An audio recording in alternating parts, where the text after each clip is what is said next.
وای خیلی این کلیسا رو نگاه کن. رو تپه رو خونه کناری یه نفر خوابیده. اینجا یه خونه هست که یه صخره ایه اینجا بابا، اون ور صخره کس خله کسکش زاویه سی اون ور نخواب کسکش اینجا نخواب اونجا رو کوه نمیبینم. که بابا این کس خله مالیاتی اینجا کسکش برو پشت سنگ کی اینجا تو دهنت بابا کسکش برو اونجا پشت این سنگ تا من اسکرین شات بگیرم بهت بگم.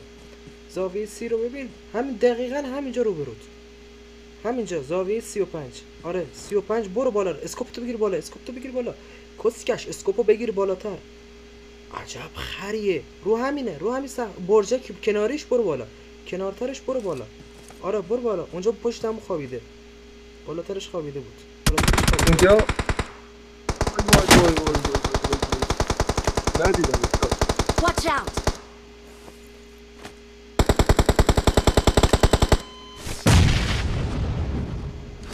آتش زا بنداز پشت سنگ رد کن آتش زا بزن بغلش معلومه بزنش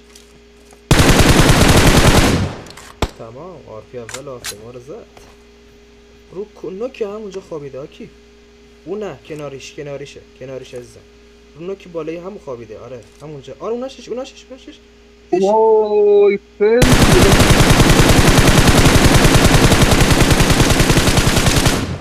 تو او برو بگیر کسمشن خط او برو بگیر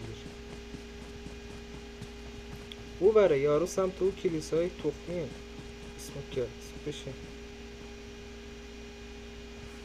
یکم بیایی ورتر پاتو میزنه اوناشش ادیوار پری دیور جلوته آره اونجاست